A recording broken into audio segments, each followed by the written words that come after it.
Mr. Trump, Kevin McCarthy is no longer running for Speaker. You took some credit for that. Why?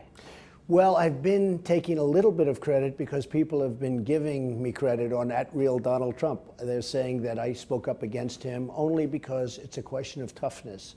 He didn't seem like the guy. We need toughness. We need this, we need the brain power, and we need toughness. And when he made the statement on Benghazi, it was a tough statement. That was a really bad statement for Republicans and even for the nation, in a sense, because he so disparaged what's going on. And I happen to believe that what they're doing is the right thing, and they're doing it for the right reason.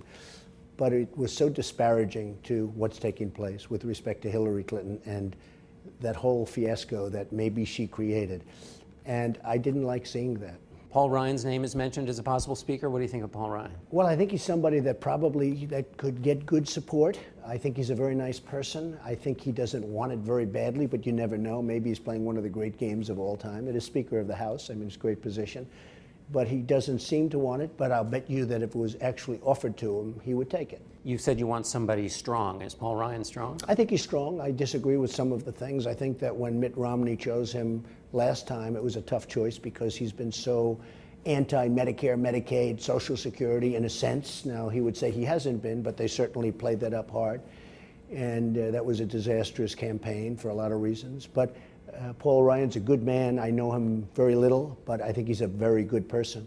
So you'd be okay with Speaker Paul Ryan? I would be okay. I would be okay. It may not be him. I mean, they have a couple of people in there. I'm not going to mention names, but people I know that are really tough and really smart.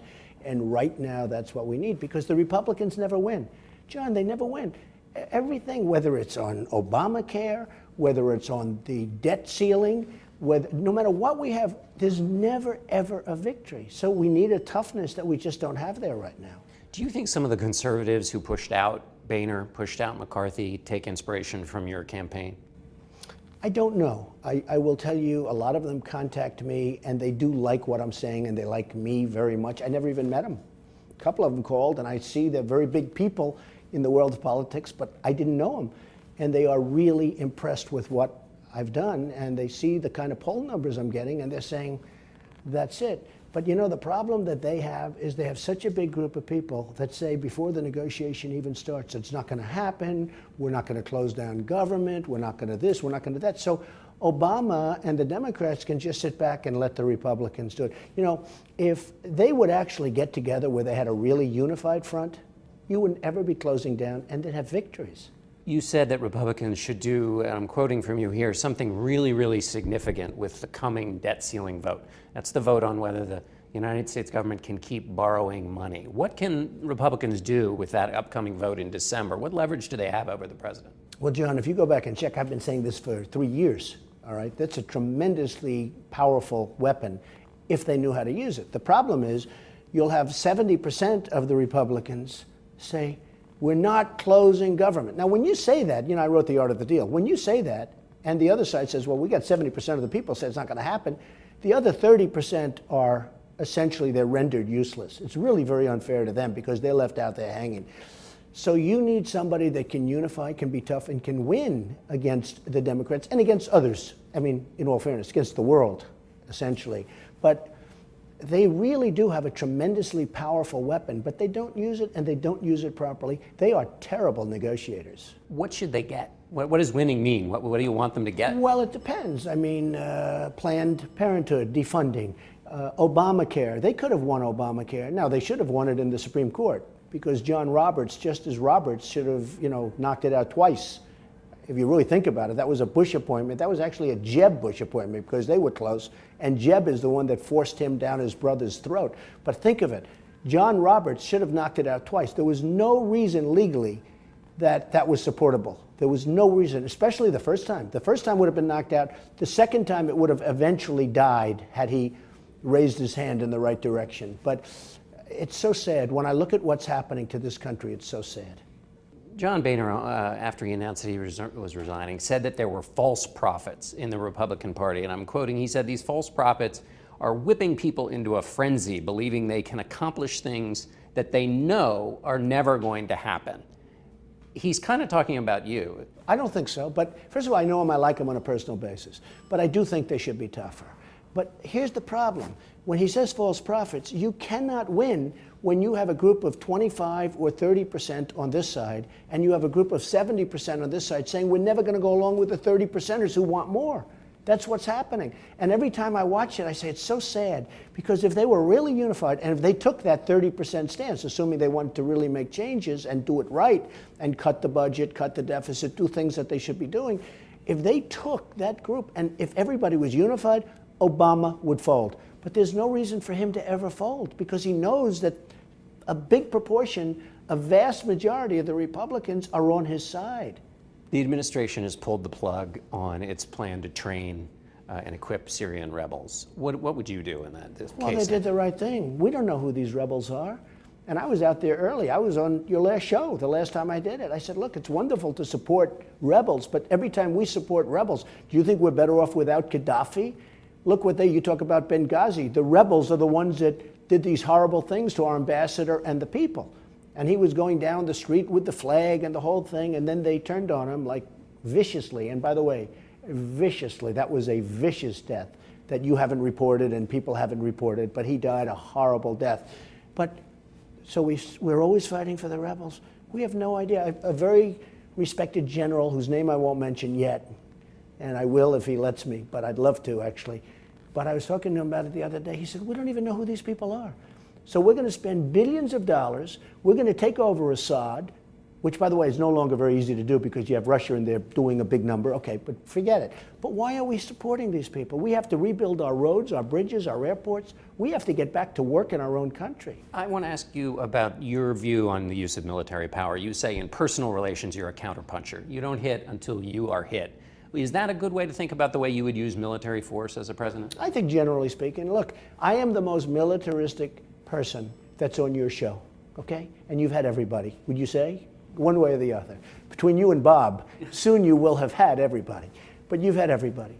I am the most military-based and the most militaristic person on your show.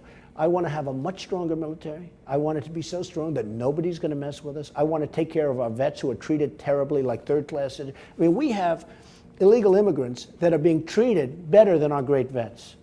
They're like third-class citizens. They're going to be taken care of. But we have to make our military strong and hopefully never have to use it. Well, let's take an example of some case where you may or may not use military force. Turns out Assad apparently used chemical weapons on his own people. Does President Trump use force or not in that case? Well, you know, the time to have done it would have been when he drew the line in the sand. So you would have done it in that case? I might have gone in. Yeah, I think it's terrible. When you start using that, I think it's terrible. Now it's such a mess over there with everybody involved, and the airspace is very limited. You know, it's not that big an area. The airspace is very limited. So now you have, what are we going to start, World War III over Syria? And my attitude is very simple. We shouldn't have been in Iraq. Absolutely shouldn't have been. And I said it in 2004, 2003, headlines, Trump says don't go. We shouldn't have been. We totally destabilized the Middle East. And by the way, Iran has taken over Iraq. They're taking over the oil. And the other one taking the oil, as you know, is ISIS, okay? I also said once we're in, keep the oil. And everyone thought that was such a terrible statement. That was such a nasty. We should have kept the oil. So now ISIS has the oil. And Iran is going to have it because ultimately, I mean, Iran and Iraq now are good buddies. Had we not done anything, and this was Bush's fault, had we not done anything, they'd still be like this. They'd still be, you know, countering each other. I mean, look, we've totally destabilized the Middle East. It's a mess. And when Russia gets in there, they're going to go also against ISIS, and now they're starting to. But they don't want, and the reason I say that is from their own standpoint. They don't want ISIS going into Russia. Where are you on the question of a safe zone or a no-fly zone in Syria? I love a safe zone for people. I do not like the migration. I do not like the people coming. Frankly, look, Europe's going to have to handle, but they're going to have riots in Germany. What's happening in Germany, I always thought Merkel was like this great leader. What she's done in Germany is insane. It's insane. They're having all sorts of attacks. They're having you mean all letting sorts in of, the letting in refugees? that many people. What they should do is the countries should all get together, including the Gulf states who have nothing but money. They should all get together and they should take a big swath of land in Syria and they should do a safe zone for people so that they could have a safe, where they could live. And then ultimately go back to their country, go back to where they came from. Does the U.S. get involved in making that safe zone? I would help them economically, even though we owe $19 trillion. What I won't do is take in 200,000 Syrians who could be ISIS. John, I've been watching this migration and I see the people. I mean, they're men. They're mostly men, and they're strong men. These are physically young, strong men. They look like prime-time soldiers. Now, it's probably not true, but where are the women? You see some women, you see some children, but for the most part, I'm looking at these strong men. So you ask two things. Number one, why aren't they fighting for their country? And number two, I don't want these people coming over here. And even on a humanitarian, you know, when I was first asked this question, you asked it to me a long time ago. When they were talking about 3,000 people, I begrudgingly would say, oh, maybe, I don't know, maybe. Letting them into the United States. A little bit. Then they said 10,000. I'm not thrilled, but maybe 200,000 people. This could be the greatest Trojan horse. This could make the Trojan horse look like peanuts if these people turned out to be a lot of ISIS. You said you might have gone in militarily in Syria when chemical weapons were used. Well, What it was about a long in time Ukraine? ago. That's Sure. before Russia. Sure. That's before all When this it was first stuff. discovered. Right. We don't know who the rebels are. However, when he's using gases and all sorts of things that are really, you know, outlawed, I mean, you know, it's tough when you say you have war and you're outlawing because, you know, ultimately what people are trying to do, and they're not looking at, oh, gee, we're not supposed to do this, we're not supposed to do that, you know, these politically correct wars. The fact is he's using things that are horrible and destroying people and destroying life. But supposing I told you the rebels might be worse. They might be worse. The rebels that we're fighting for might be worse. Quickly, Putin goes into Ukraine. What does President Trump do? Military Well, I'll use tell or you not? what I do. I'll tell you how I feel about Ukraine. I think Ukraine's a wonderful place. I think that it's, I've been there and I think it's great. But Germany and all these countries should be doing something. Why is it always us? What do we have to do with Ukraine? It's wonderful. We have NATO, we're going to work with them, we're going to, but why isn't Germany? They're massively wealthy. They're sending us a Mercedes-Benz a second, okay? Why isn't Germany, this great economic behemoth, why aren't they saying, why is it always the United States that has to go and be the policeman of the world? Again, John, we're now up to 19 trillion in debt. We don't know what we're doing. We're getting clobbered by everybody. We don't have victories anymore. You know what? I'm all for helping the Ukrainians, but we shouldn't be the lead. The European countries should be the lead. Peggy Noonan writes that you and Vladimir Putin are showing strength. Do you have similarities with Vladimir Putin? Well, I like her, I can tell you that. I think Peggy Noonan is fantastic, and she's been writing some nice things. Every once in a while she'll hit me, but that's okay. But I think she's fantastic. No, I think the biggest thing we have is that we were on 60 Minutes together and we had fantastic ratings, one of your best rated shows in a long time, so that was good, right? So we were stablemates. I think that we are very different. I think that I would, at the same time, get along very well with him. He does not like Obama at all. He doesn't respect Obama at all. And I'm sure that Obama doesn't like him very much. But I think that I would probably get along with him very well, and I don't think you'd be having the kind of problems that you're having right now. And as far as him attacking ISIS, I'm all for it. If he wants to be bombing the hell out of ISIS, which he's starting to do, if he wants to be bombing ISIS, let him bomb him, John. Let him bomb him. I think we'd probably work together much more so than right now. You know, we've done one thing with Putin that's horrible. From the time I'm a little boy, I've always heard, don't let Russia ever get together with China. Don't let it happen. We've forced, because of the oil, we have forced Russia back to China, and now we have this alliance. And now we have Iran, too, on top of it. So now we have China, Iran, right? And we have Russia. It's a disaster. Worst foreign policy in our history probably is what's happening over the last 5 or 6 years. You have a concealed weapons permit. Yes, When did you get it? years ago, Why? because I like to have myself protected. Do you carry on a... Sometimes. Would you advise, in the context of current gun violence, would you advise people to get that? Well, I'm a big Second Amendment person, big, as you probably know. In fact, I'm coming out with a book in another 3 or 4 weeks called Crippled America. Tough words, Crippled America. I talk a lot about the Second Amendment in the book. Had they had, as an example, for the horrible thing that just took place, okay, horrible, in Oregon, had somebody in that room had a gun, the result would have been better. So should people get armed the way you are? That's up to them, but I will tell you, I feel much better being armed. What about teachers? I think that if you had the teacher, assuming they knew how to use the weapon, which hopefully they would, you would have been a lot better when this maniac walked into class starting to shoot people. Let me ask you about your tax plan. Conservative tax group did the numbers, looked at even the economic benefits from growth and said it would cost $10 trillion. But that's not all. You said you want to protect Social Security, Medicare, Medicaid. You want to expand health care for all, make the Veterans Administration better.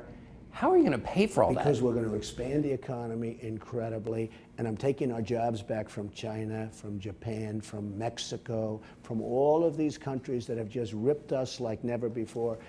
You know, if you go downstairs right under this floor, you have the biggest bank in the world. It's a China bank. I know all about China. I know more about China than probably most people, okay? I deal with them a lot, between buying apartments for $25 to $50 million and tenants. Let me just tell you, China has, and I respect China, and I respect their leaders.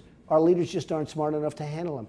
China has created one of the great thefts in the history of the world with what they've done to our country. We're going to bring jobs back to this country. We're going to become a successful country again. But you're going to have to cut something. So what are you going to cut? We're going to cut. Well, what are you going to first of all, cut? you have tremendous fraud and abuse with Medicare, Medicaid. I mean, you have But you're not tremendous gonna numbers. No, but you have tremendous numbers, and we're going to expand the economy, and we're going to be a very strong country again. You're going to be able to do it. You know what what's been done to us economically, John? That's your case, but the thing is, when you look at your numbers, and I talk to people who have looked at the numbers, they just don't believe them at all. Well, they don't believe that we're going to be able to expand to the extent that we're expanding, and I'm telling you we will be. When we bring our jobs back to this country, when we start charging China, now just so you understand, when you make a deal with China, if I'm a manufacturer, if I want to sell something in China, number one, it's impossible to get it over there, but if you do, you're going to pay a massive tax. We don't treat them properly. We have to do the same thing to them. When you start charging tariffs, which they do, and I don't want to do that. I'm a big free trader. I believe in free trade. But we don't have free trade. We have stupid trade. When you start doing and bringing these countries, and I bring Carl Icahn and all of my friends that are the greatest negotiators in the world, and I bring them in, and you start equalizing. You know how much we lose with China each year in trade balances? Imbalance. You know what we lost last year? Almost $400 billion. Okay? When you start hearing those numbers, all of a sudden you say, wow, you know what? This starts to work. We lose $400 billion trade imbalance, U.S. trade imbalance with China, almost $400 billion a year. That's been going on for years. Japan, almost $75 billion. Mexico, $45 billion lost. Let me ask you about some other numbers. Starts to make sense when you hear that, right? You love polls. You are at the head of... I don't love them. I only like them when I'm the number one. By the way, if I was the number one, I would never mention them. You love polls at the moment. Our latest CBS poll has you in the lead, and it also shows that 2/3 of registered voters, 8 in 10 Republicans, say you have the strong qualities of leadership. But here's the problem. That's a very big statement. That's a big statement. Here's another big statement. 60% of registered voters say you are not honest and trustworthy. That number has gone up since the last poll. It's better than Hillary. If they think you're a leader, does it matter if they trust you? I think the leadership is very important. I think they know I'm a very smart guy. I think they know I'm going to fight for the country. I don't need any money. I'm all self-funding. I don't need money. I've turned down millions, tens of millions of dollars from rich lobbyists and rich special interests that want to give me $5 million, $10 million, $2 million. I could have more money than Bush times 15. Now, I actually do have more money than Bush times, but it's my own money. I am spending my own money, and people respect it. Now, I think I'm leading every poll. I'm leading every poll by a lot. The leadership thing is very important. People are not, I think right now what people want is they want competence. They're tired of other things. Now, one thing I will say. And trust doesn't matter. Well, I think trust is very important. In my opinion, it's very important. And I happen to be an honorable guy. But one thing that's very important, when I go to New Hampshire and Iowa and South Carolina, where I have very good numbers in terms of favorability, you know why? Because I'm there a lot. I go there a lot. And as you know, in fact, you reported it, I went up 60 points in terms of favorability. Somebody said it was a record. That's because when people get to know me, they get to like me. But you've been on center stage for 3 months. I mean, you've been around in No, center stage for a while. I know, but locally, those have been the states that I really have spent a lot of time. But again, on favorability in our poll, only 28% of voters overall, and this is, we're talking about a general election here, in our poll have a favorable opinion of But it. I win hands down on leadership, right? By far, it's not even close, double and triple anybody else. That's very important to people now. They want leadership. They're tired of having weak and incompetent leaders, John. Has your business gotten better or worse since you started running? Well, I lost some companies, but Macy's was weak and ineffective, and they heard illegal immigration, and they cut. It's a big deal. They cut ties. Who cares? But Macy's was very disloyal. I think they were disloyal to the country, if you want to know the truth. But I lost a little. But overall, I think my business probably got better. There, at the same time, I have things where it's open to the public, and like, for instance, downstairs in the lobby, the place is packed. We've never had crowds like we have right now, so it's probably a neutral. What will you do with the empire if you're made president? Will you cut all ties? Or? Well, what I do, I would cut all ties. Look, this is all beautiful. I built a great business. I have a tremendous, you saw it, over $600 million yearly cash flow and stuff. Look, I would cut. I wouldn't care about it. My kids will run it. I wouldn't want to expand very much. It wouldn't matter to me. I have a chance at making America great again.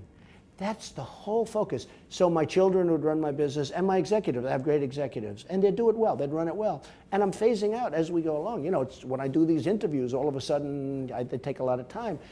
But I have wonderful children that are in the business, and I have wonderful executives that run it. I would not even think about this business. It would be so insignificant to me compared to making our country great again. You went from being a fellow who was not a fan of shaking hands to someone who yesterday, a woman came on stage, said Hispanics for Trump, and you basically gave her a back massage. That's a long, you really jumped into the politics She's become thing. a very famous woman. She is a great woman.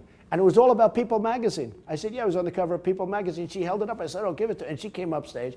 And it became she was all over the world. I mean, she could charge a lot right now for fees, for appearance fees.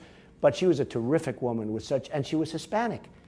And she said, the Hispanics love Trump. We love Trump. And in that room yesterday, which you know was packed, because your people were there, was packed, and there were thousands of people outside that couldn't get in, there were many Hispanics. And you talk about polls, I won the Hispanic poll in the state of Nevada, big Hispanic population. I won it easily. So there's something going on that's been really terrific. There's something going on. It's been a great honor, I have to say. All right, Mr. Trump, thanks very much. Thank you very much, John.